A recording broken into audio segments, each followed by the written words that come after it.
Greetings, loved ones. Let's take a journey. It's time for an Amanda Exclusivo. Hi, everyone. Welcome to the Amanda Exclusivo. I'm your host, Amanda Geffner. My guest today has been making waves since her Radio Disney Next Big Thing days. Now she's here to talk about her new single, Never Even Met Her, and her upcoming EP. Ladies and gentlemen, please welcome Elle Winter. Hey, Elle. Here. Thank you so much for having me. Of course, I'm so excited to have you on. So before we talk about your new single, I just kind of want to go back in time a little bit because I used to love Radio Disney's Next Big Thing. God. I know, it's crazy. It's like the time has much gone by nostalgia. so fast.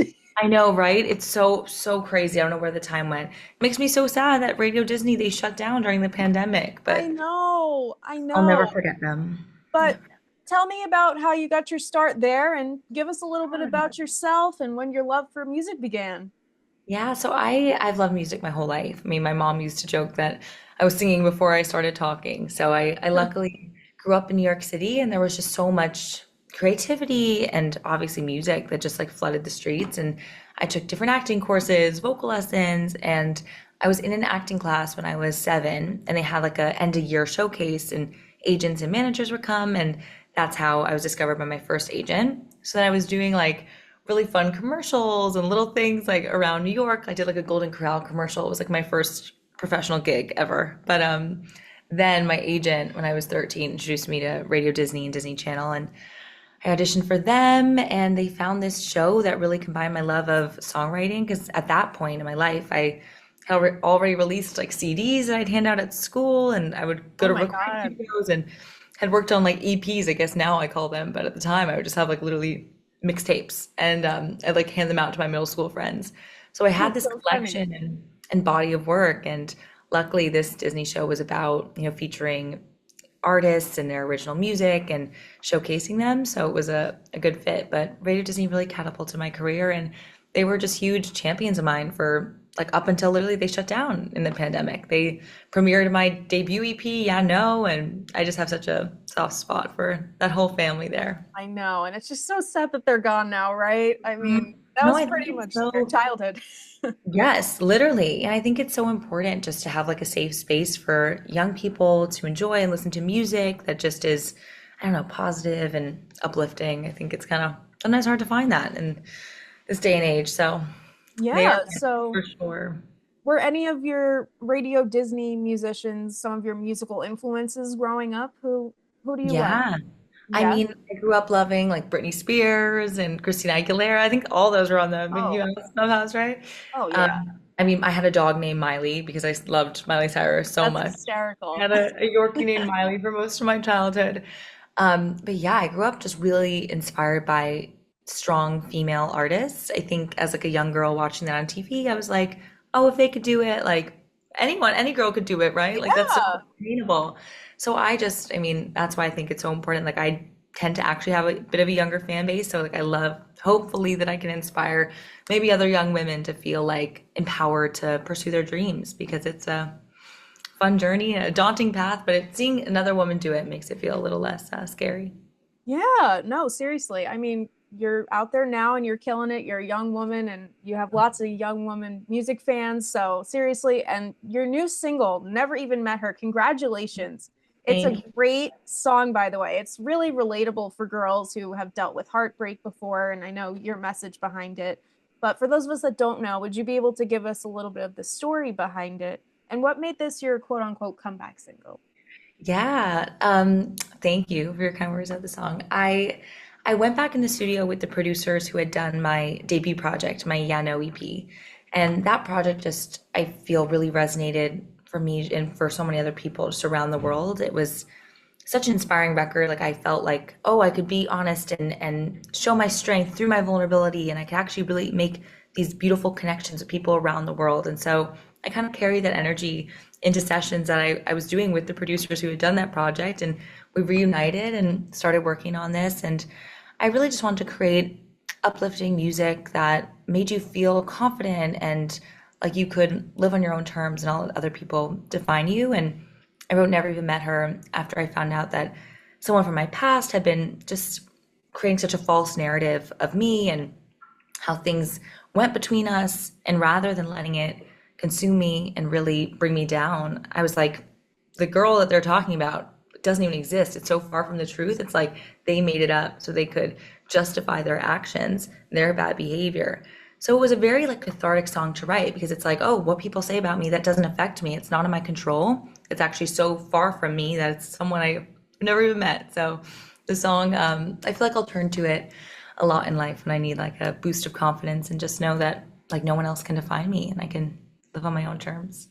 So for those of you that have not heard the song, here's a little bit from the music video. Go rewrite our history, but that girl's not me.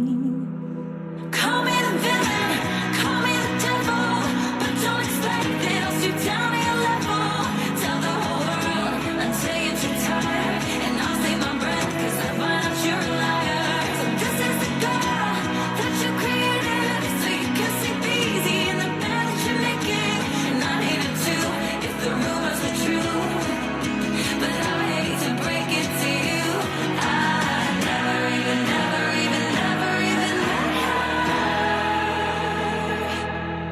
So let's talk about, you mentioned that you worked with the Orphanage. For those of you that don't know, the Orphanage has worked with Lizzo, Demi Lovato, and Sabrina Carpenter, just to name drop a few of the big girl names for this project. So what was it like working with them again? Yeah, I mean, they're truly the best. Like they've done all these incredible things and they're the most like humble, nicest people. And I feel so comfortable with them to just say everything that's on my mind and really delve deep into different concepts. And I think so much of songwriting is just feeling comfortable to like really explore your different thoughts and not being judgmental of your own self and like just having that freedom to express yourself. So they really create such an amazing environment in every room. And my main collaborator and songwriter that I've been working with is Olivia Keeney, and she's incredible as well. And I know it's such a good thing we got going on. It's so fun. Every session's like just a yap session for like half the time, and then we get to writing songs. Who doesn't love like an ultimate girl chat, especially while you're working? It just makes the day go Yeah. by so much faster. At least, yeah. Totally. Yeah, I know. I like could stay there all night. I would if I could. And you've also worked with some really cool people, by the way. You've teamed up with Grammy winners Autumn Rowe and Kizzo. So what's something you've learned from collaborating with them? You know, I just think every collaboration is so inspiring and teaches me so much just because I think you can go into a session and have your own perspective on a situation, and then you go in and you have these conversations that lead to you maybe looking at something in a different way or a different light and being like, oh, that's a cool way to spin that, or, consider that. So I think I just love collaborating and I'm so grateful. I've met so many incredible musicians and talented people on this journey. So they were great to work with. So another talented musicians that I love that you've worked with, Chloe and Halle. You toured with them. What do you remember most about working with them? Do you remember the first time you met them? Were you fangirling? Tell me everything. We were so young when we all met, and they were just so sweet, and I love how family oriented they are. I think it's so beautiful how their family, they were all so involved in everything they did, like their sisters, and I'm super super close to my family, and my sister is like my best friend in the entire world, and my mom, and they actually end up working with me a lot on a lot of my music projects. I mean, my mom will come on tour with me every tour I do. My sister is helping me with all my social media always. So I love people who, I don't know, I just think it's really important to have a family that, uplifts you. And I love seeing that bond. It's so truly special. And I think I'm so grateful for that. So I love watching other people have that too. I'm like, that's awesome. We're so lucky. We're so blessed. They're amazing, and that must have been so much fun meeting them and touring with them, right? No, we had so much fun. Well, you've also performed on some pretty big stages. Let me tell everyone, for those of you that don't know, Elle's been on the Today Show, the Jingle Ball, and more. Do you have like a pinch me moment that stands out to you from any of those performances? I'm trying to think my pinch I know. There have been some really incredible moments, but Yeah. I think I grew up going to Jingle Ball in New York and going to Madison Square Garden. So I think doing so much with Z100, my hometown station, was so incredible. And doing that show was just like a real pinch me moment. Because I was like, wow. I would go when I was 9 years old. I remember seeing Justin Bieber perform this Oh my first song he God. released, he performed like one time that song. That was the Wow. thing. I think he had, like a broken leg, but like things like that. I just have such vivid memories. I mean, even a couple years ago, I performed here at the Troubadour in LA, and like I just love so many of these 70s artists, and Elton John, whose first show in the States was at the Troubadour. So doing venues like that just is always really surreal and so special. No, I'm sure. And even the Today Show's a lot of fun. Like, I'm sure you saw Oh my Hoda in God. person and Yes, John Cena was hosting the day I was on. It was so much wow. fun. He was so nice. We had the best time. Oh my God, that's amazing. That's Yeah, crazy. yeah. Oh, lots of Must fun. have been Fun a good time. memory for you. But Hmm. one of my favorite songs of yours, the one that I know you for, is Yeah No, of Oh, thank you. It's my course. baby. That song's like my child, my favorite child. So, did you think that song would go as viral as it did? For those of you that don't know this, the song has over 30 million streams. How does that make you feel? Like, that's crazy. You know, it feels really like there was a feeling I had when I wrote that song. I was like, wow, that's like a really something's different about that song. And I would perform it. It took a while to get produced and finished, so I was performing it a long time for a long time, and I perform it acoustically. And every time I performed that song, people would come up to me and tell me, how much it resonated with them. When's the song coming out? Like they went through something so similar. And it was the first time I really experienced that type of reaction to a song I had made, where I was like, wow, like I can make this song about a very personal experience, and someone else from like a very different place than me or from around, anywhere around the world can be like, wow, that's exactly my story. It's crazy how that moved me and how powerful that was. So that song really just showed me how important it is to just like dive deep and be as honest as possible. And I did really feel like it was such a special song. And when I released it, like I was like, I hope this like breaks through and I hope people Yeah. hear it, because I had this feeling, and to see it take off in the way it has is really like fulfilling, and just is like really encourages me to keep making music that comes from that truthful and honest place. Oh, it's such a big accomplishment. I mean, you just released a single and now you have an upcoming EP. Is there Yeah. anything you can tease about it here on the Exclusivo? What can we expect from Ooh, the thing I'm excited about with this new project is like the music, it's all obviously very vulnerable, and I'm sharing a lot of my, innermost thoughts and feelings, but I kind of do so in like a way with a little bit of humor. So I think I'm just excited for that side of my personality to show through. And I feel like these songs are just really like quintessentially me. Like every part of who I am, I feel is like coming through in these songs. So I'm so excited. And a lot of them touch on things like not just, relationships, but my experiences in the music industry as well. So I think it'll be a very dynamic project, and I'm just excited for people to hear it. well, when is it coming out? Do we have a release date? Top of the year. Ooh, So okay, that's all she's gonna say, everyone. Top yeah, of the year. that's, I So mean, that's kind of specific. That's kind of soon, actually, when you think about it.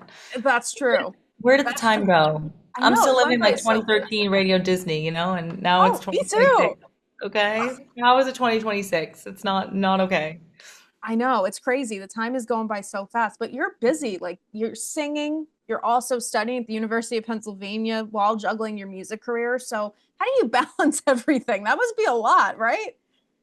Penn, I started a while ago, and they've just been super supportive. I ended up signing my label deal and moving out to LA. This is like in COVID. So I took a leave from Penn, and then during COVID, they provided some online classes. So I kind of matriculate as I can, as they offer them online, which is really only during the summertime. So I'm Yeah. just lucky that they're so supportive and flexible with me, because I think it's so important, I think, to be like to have those experiences. The more I experience outside of my music and outside of the art I make, I feel like it only enriches my art, which is amazing. So I think there's this notion I used to have when I was younger. It's like, oh, my whole life has to be music, has to be my acting, has to be what I do. But there's so much that I do outside of that only fuels my work. And like you need to have those things Yeah, to do so. So I think it's definitely helped like enrich my work.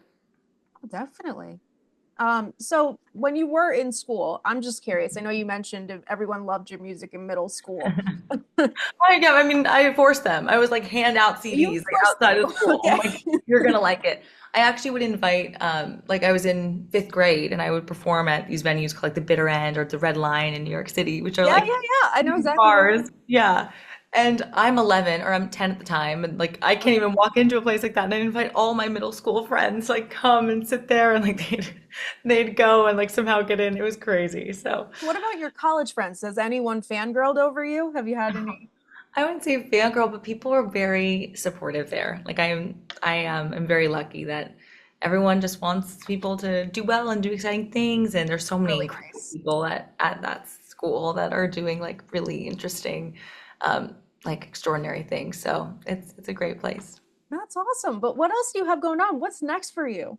Yeah, so hopefully some touring soon, figuring all those details out, get back on the road. I'm just excited to perform these songs live, and I'm releasing some more songs from this project before I release the full project. So I'll have those out in the coming months, and all the visuals and everything. That's like a super fun component of it too. Well, I'm so excited for you. I can't wait to hear the new EP. And obviously, I'd love to come see you if you're coming to New York, which I Oh my hope you are. I actually might have a show in November in New York, so I'll let you know. Okay, I'll be here Yeah. waiting. But before Yay. I let you go, Elle, I was wondering if we could play a game. I do this with all Ooh. of my guests. Okay, let's do So it. it's called the speed round, okay? So I'm gonna ask you as many questions. Yeah, you gotta get ready. I'm gonna I ask think I work in slow motion. Okay, anyway, go on. So I'm gonna ask you as many questions as I can about you. They're mostly like fun this or that questions. There's Okay. some thought-provoking ones, but you should be able to think about it quickly. Okay.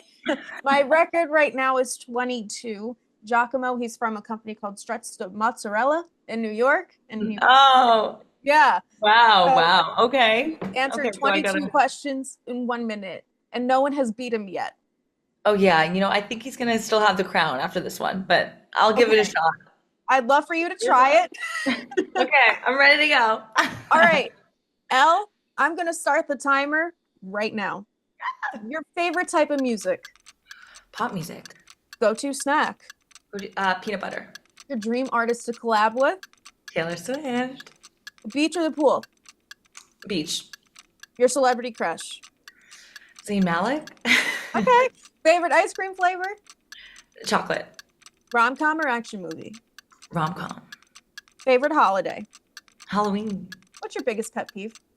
When people are talking about their parents, and instead of saying like my mom or my dad did this, they just say like mom did this, dad did this. I'm like, we don't have the same parent, Like you can't say that. Okay, I haven't heard that. Favorite store? Favorite store? Oh, Reformation. TikTok or Instagram? Instagram. Reality TV, yay or nay? Nay. Best subject in school? English. One thing you can't live without? My mom. Oh, talking or texting? Talking. Your favorite song of yours? Yeah, no. Oh, you did well. even The time's better. up. I did. You answered 16 questions, but that's pretty good. Hey, that was fast for me. Okay, like I was doing that But fast. yeah, it's 1 minute. It goes by like that. Yeah, like I need to elaborate on things, but sometimes I just gotta like let it go. Well, I want you to elaborate on this pet peeve. Oh 'Cause yes, I- that one I had to explain. Please explain it, because no one has ever said that on the show. So- Okay, well, it's something that's like always bothered me. And I find like if I'm talking to a friend and I'm like, oh yeah, like my mom is coming in town or my dad said this to me, I wouldn't be like, mom said this to me, dad said this to me, and people do No, that. And yeah. I find it almost Really? like presumptuous. Like we don't have the same mom. Like your mom is the only mom that exists, okay? Like I have a mom too. So I think That's you have to hysterical. clarify. You have to say my. No one says my I like anymore. that. I've never heard anyone really say that. So But the fact that if you're anyone's listening or watching this that has said that to me, don't worry. Like you can still be my friend. Like it's all right. It's okay. Just saying, if I had to choose, that would be my pet peeve. well, don't worry, Elle, this is a safe space. You can vent about whatever you want here on the Exclusivo. But now And I'm now gonna people are listen gonna, to people. Yeah, now people are gonna like walk on eggshells after listening to this. Yeah. They're gonna be Well, like their guard. Now I'm gonna listen. I really am. That's the thing that I'm Yeah. gonna do. But Okay, yeah, I'm let so me used to know. saying like my aunt, my mom, my Right. friend, my this. Right. It's almost like it's a sense of like, oh, you're the only person that exists if you're gonna not say my. Yeah, I don't know. And maybe it's the personality of doing that. I don't like it. Yeah, you left me with a good thing to do now. I got this assignment. I gotta do It's it. like one of those things when I wrote Yeah No, after I wrote that, I kept hearing Yeah No everywhere. And like you'll probably now notice that it's like some psychological term where it's like when you learn something, then you see it and hear it everywhere. So you'll probably hear people doing that, and then it'll annoy you. Oh my God. And then I'm gonna message you and be like, Elle, you were right. You were Yeah, right. I Yeah. love those words. You were right. And that's like, I love that. Please tell me that. Well, Elle, I can't thank you enough for coming on. Congratulations on the single and the upcoming EP. I can't wait to hear more. Really, congratulations. Much. Thank you. It was so great chatting with you. Thank you for having me.